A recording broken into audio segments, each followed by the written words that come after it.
Querido Pai, louvamos o Teu nome, Senhor, porque mais uma vez, Pai, o Senhor nos permitiu acordar com vida para ouvirmos mais um áudio, Pai, para entendermos mais ainda um pouquinho da Tua palavra. Ó Deus, é tão maravilhoso, Pai, quando nós lemos a Tua palavra e a gente começa a entender, começa a encaixar cada peça do quebra-cabeça. Senhor amado, coloque, Pai, em nossos corações, cada dia, mais sede de ler a Tua palavra, de estudarmos, de compreendermos a Tua história, Senhor. Derrama sobre nós o Teu Santo Espírito. Esteja conosco agora, neste momento. Em nome de Jesus. Amém. Bom, hoje nós vamos terminar o restante do áudio da tribo de Rúben, né? Lembra que eu dei início, né? Mas acabei não terminando. E eu vou fazer uma pergunta para vocês. Vocês têm curiosidade de aprender mais detalhes sobre a Bíblia? Mais detalhes sobre as histórias, principalmente, né? Leia o livro Patriarcas e Profeta. Esse livro esclarece muita coisa. E no último áudio, eu disse que os 12 filhos de Israel, né, no caso de Jacó, eles cometeram falhas, né? Eles cometeram muitas falhas. A boa notícia é que eles foram transformados, né, por Deus. E a parte mais linda de Deus é que Ele permitiu deixar os defeitos de cada um na Bíblia, na palavra dele, para nos mostrar que isso é possível para nós também. Lá em 1 Coríntios 10, Deus fala que eles cometeram graves erros, né? Cometeram muitas faltas. Agora, quem foi o primogênito que cometeu a falta, né? Isso é uma continuação do estudo. Foi Rúben, né? O filho de Lia. Gênesis 29:32 diz que Rúben, o nome Rúben, Ru significa vejam e Ben significa filho. Olha a alegria dessa mãe e principalmente por saber que ele era o primogênito.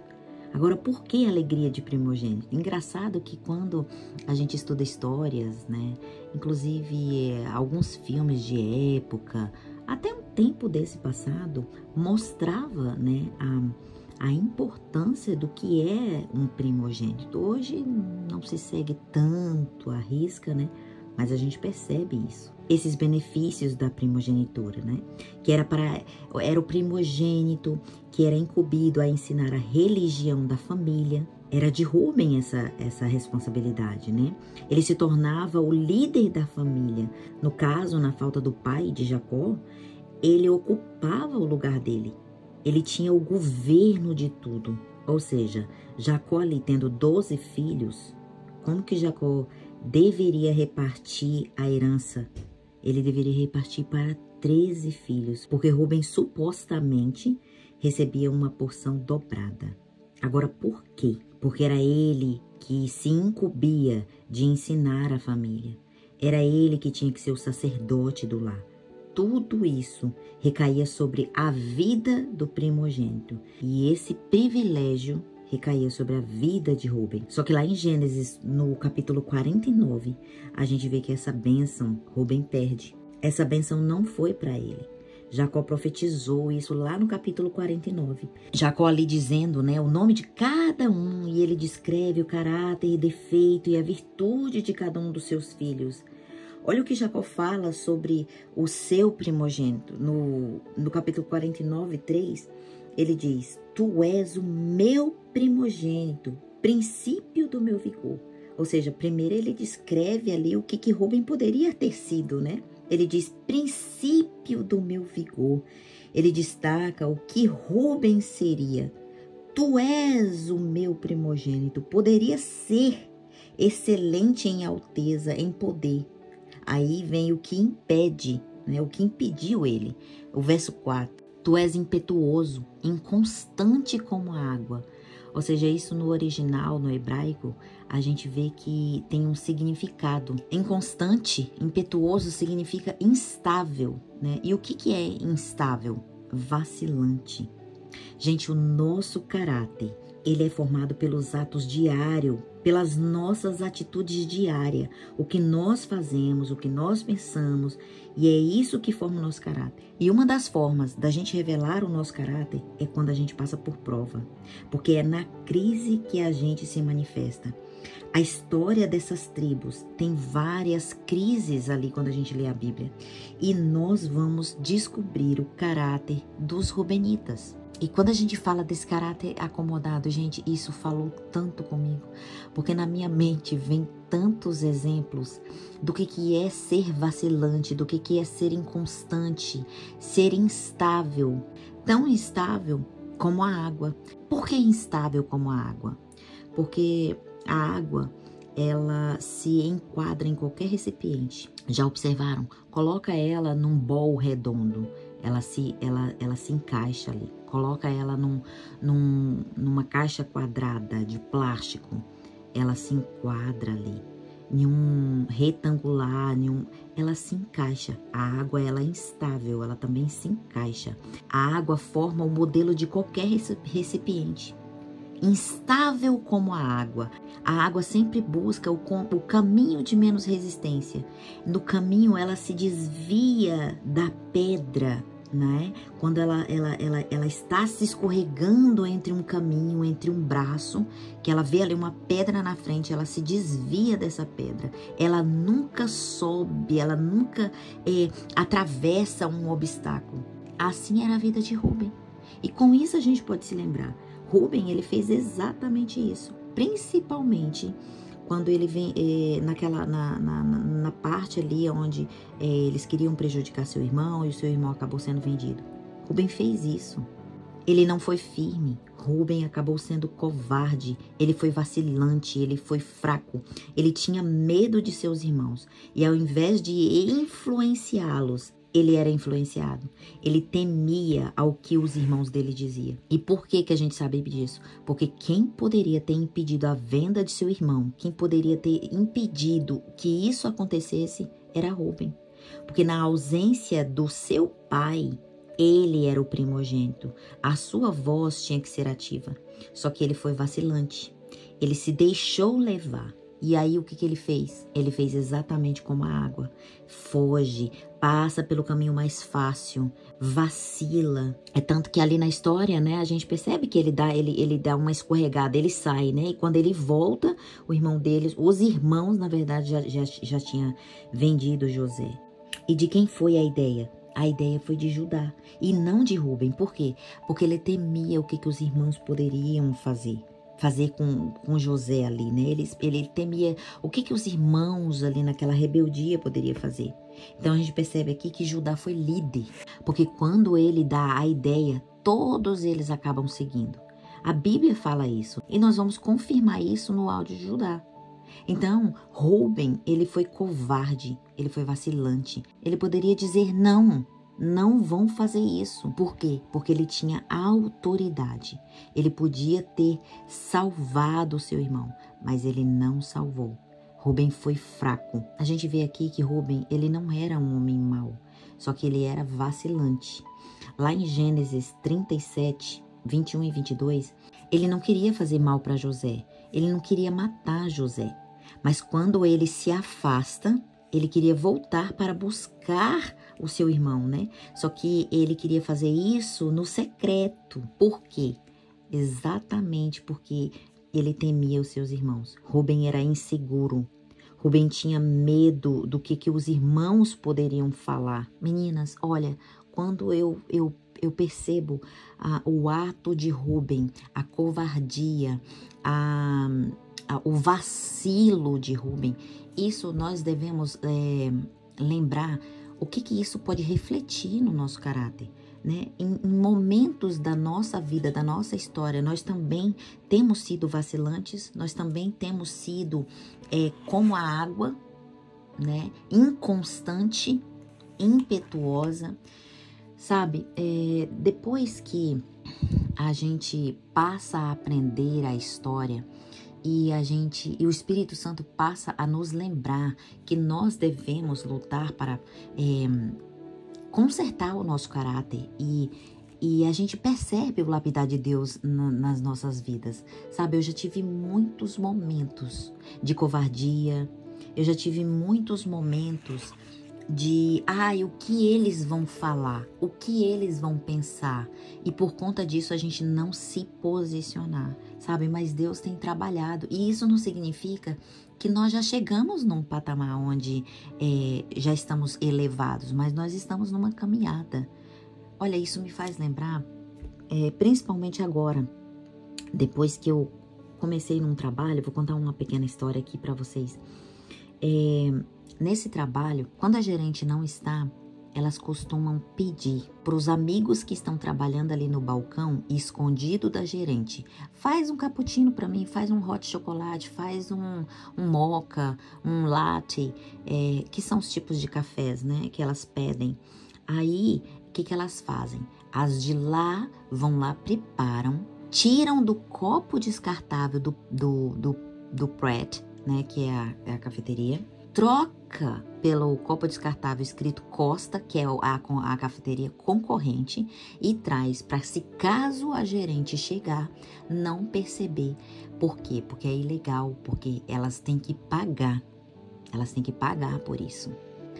Meninas, olha, e eu comecei a trabalhar e vendo cada coisa que é feita escondido ali. Lanches que elas fazem, que elas preparam escondido e pedem para vigiar a porta, para que a gerente não vejam. E lá um belo dia, todos eles, inclusive o chefe de cozinha, e foi pedir para mim. Foi pedir não, foi perguntar para mim. Daisy, você aceita também um hot chocolate, um chá, um tea, um whatever, né, o que seja. E eu percebendo aquilo, eu disse para minha filha, eu não faço parte disso, mesmo que elas me olhem com olhos atravessados, tipo, ai, a Daisy não entra nessa jogada, tipo assim, eles têm medo de que talvez possa ser uma das pessoas que seriam dedurões, né, para as coisas que estão acontecendo. Gente, olha, eu vivo a minha vida, eu faço o meu trabalho, mas eu falei para minha filha, eu não compactuo disso. E eu fui pedir um dos chás lá para a moça, para ela preparar um. E falei, olha, prepara com leite de soja, por favor. E aí ela veio de lá para cá e falou assim, não precisa pagar. Não precisa pagar. Eu falei, não, eu faço questão de pagar. Não, eu quero pagar. E aí a insistência dela foi tanta para que eu não pagasse, e ela olhava para trás para ver se a gerente estava vindo ou não, e aí virou os olhinhos tipo assim, essa menina tá me dando trabalho. Olha, gente, por conta disso, eu passei a levar todos os dias o meu chá na xícara, para não ter que passar uma vontade de tomar um chá lá, e ter que ir lá comprar e elas terem que me acharem insuportável ou querer forçar para que eu não pague. Mas é sobre essas coisas, sabe? Então, tá errado. E nós não devemos nos acovardar e deixar, então tá bom, sabe? Então vai, então passa aí. Sabe? Ou, às vezes, por medo do que as pessoas vão achar de nós se a gente estiver tomando uma posição que é correta, mas que incomoda a maioria das pessoas. Isso me faz lembrar de muitos outros exemplos, como, por exemplo, na hora que termina a cozinha, muitas delas querem pegar a água do balde suja e jogar dentro da pia da cozinha. Aqui na Inglaterra diz, it's not allowed to do, né? Isso não é legal fazer, isso não é permitido fazer. E quando eu vi pela primeira vez, elas estavam me pedindo já, Daisy, vigia a porta, porque eu vou jogar a água do balde aqui. Eu falei, não, mas se não é allowed to do, se não é permitido fazer, não deve fazer. Então se você quiser, você pega e vai jogar lá fora. Eu falei, tudo bem, eu vou jogar lá fora.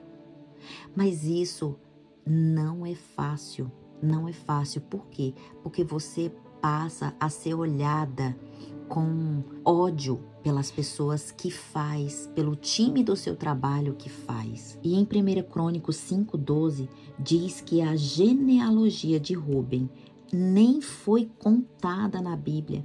ele nem será primogênito. Ali também fala que Judá foi poderoso entre os irmãos, mas também não seria ele o primogênito. E sim, quem seria a bênção da primogenitura? José. Eita, gente, olha, quando a gente vê isso hoje eu entendo que o caráter de José foi invejável. Não era à toa que Jacó admirava seu filho. E o caráter de José terminou de ser lapidado quando ele foi vendido para o Egito. Vocês vão entender lá mais para frente. Então, voltando aqui, foi José que recebeu essa bênção, né, da primogenitura. Por isso que a gente vê lá em Apocalipse, a gente vê a tribo de Manassés. Quem é Manassés? Filho de José. Ou seja, ele não está como os filhos de Jacó, mas ele entra nas tribos. Por quê? Porque José, ele recebe em dobro. É ele que recebe a bênção da primogenitura. Olha que lindo.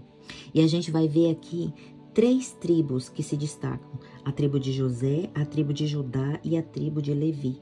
A primogenitura espiritual, a gente vê que foi de Judá só apenas por um tempo, né? Só que aí depois ela passa a ser de Levi.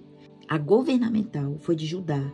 É tanto que o cetro não saiu das mãos de Judá, né? E a de José era os bens materiais. Tudo que a gente via que José tocava, prosperava. Então, quando a gente volta aqui para a história, só para terminar aqui sobre a tribo de Rúben, né? O caráter de Rúben. Rúben trocou a sua primogenitura por um prazer momentâneo. Lá na Bíblia diz, né? Tu profanastes a cama de seu pai. Então Rúben foi impetuoso, fazia tudo sem pensar, igualzinho o seu tio Esaú. Olha que mal, olha que ruim isso. Na tribo de Rúben, a gente não vê aparecer nenhum profeta, nenhum rei, nem ninguém importante sai dessa tribo. Quando a palavra de Deus ela se refere aos rubenitas, todos eles têm um caráter instável, têm um caráter vacilante, igualzinho ao progenitor. Quando a gente observa na história, lá em Números 16, quando Datã e Abirão eles se colocaram contra Moisés, de quem era que eles faziam parte, de qual tribo eles eram?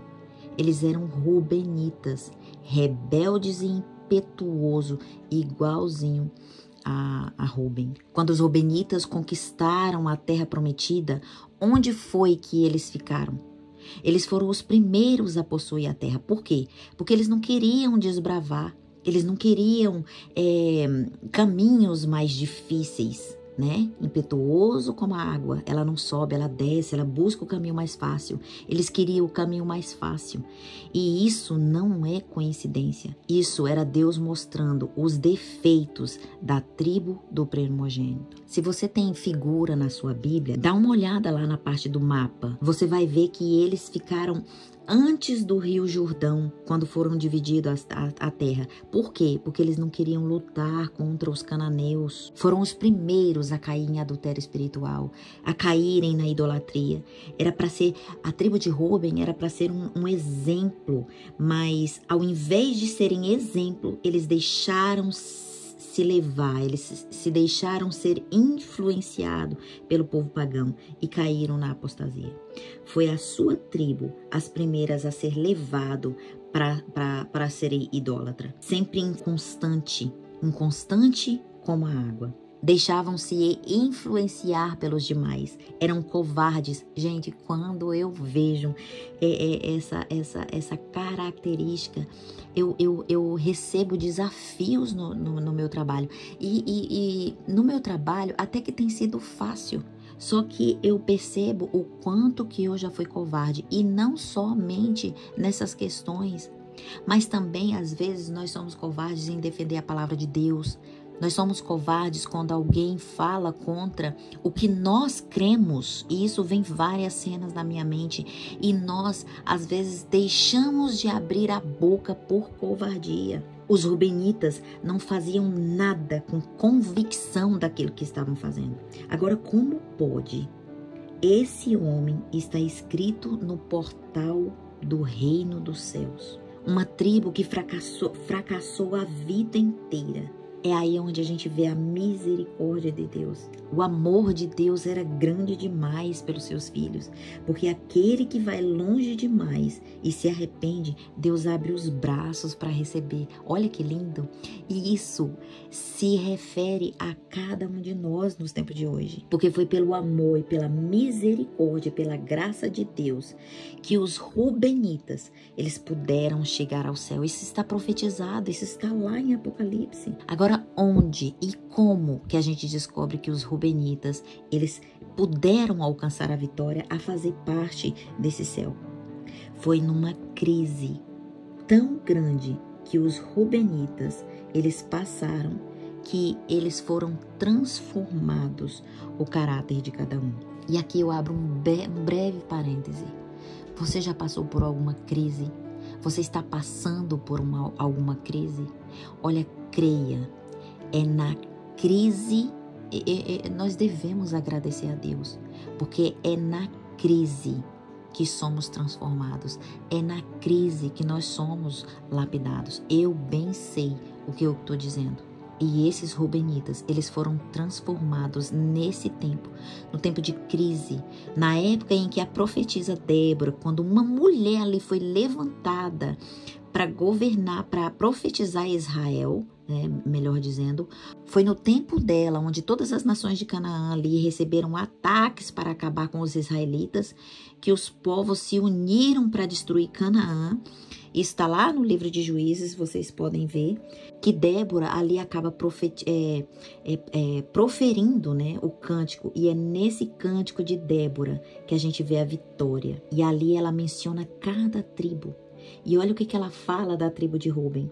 No capítulo 5, 15 e 16. Houve grandes revoluções de corações. Olha o que ela fala sobre a tribo de Rubens. Grande revolução. Aí chega a me arrepia. Revoluções de corações. Nós devemos dizer um amém sobre esses resultados, porque isso se aplica para nós hoje. Os corações dos Rubenitas foram transformados. E isso é motivo de nós mulheres, nós, povo de Deus, Israel moderno, nos alegrarmos também. Quando a gente lê a história ali, a gente percebe que os Rubenitas, o que eles pensavam ali na guerra? Isso não é problema nosso, isso não é problema meu. Mas quando eles viram que os filhos de Deus estavam mesmo em perigo, foi no ápice da crise, né? Entre os Rubenitas, houve grande resolução de coração. Igualzinho no tempo do fim. Muitos vão se unir contra o povo de Deus, contra o Israel moderno nos tempos de hoje, no tempo do fim. E também haverá a tribo dos Rubenitas. Grande resolução de coração. Haverá aqueles que se arrepende. As histórias vai se repetindo. E aqui é onde a gente passa a entender, né? Quando Moisés lá dá a bênção para Ruben, em Deuteronômio 6, no capítulo 6, que ele grita, né? Viva Ruben e não morrerá. Por quê? Porque ele já é transformado pela graça. Amém. Louvado seja Deus. Minhas amigas, minhas irmãs, hoje nós vemos que os Rubenitas do tempo de hoje, na nossa igreja, estão sendo transformados. Quantos hoje nós temos visto muitos se arrependerem dos seus pecados, tendo resolução de coração, arrependimento, deixando de ter traços dos Rubenitas e passando a ser transformados agora. Olha, que nós possamos lutar para termos traços dos Rubenitas, mas aqueles que tiveram resolução de coração e sermos transformados em Cristo Jesus. Amanhã nós continuaremos.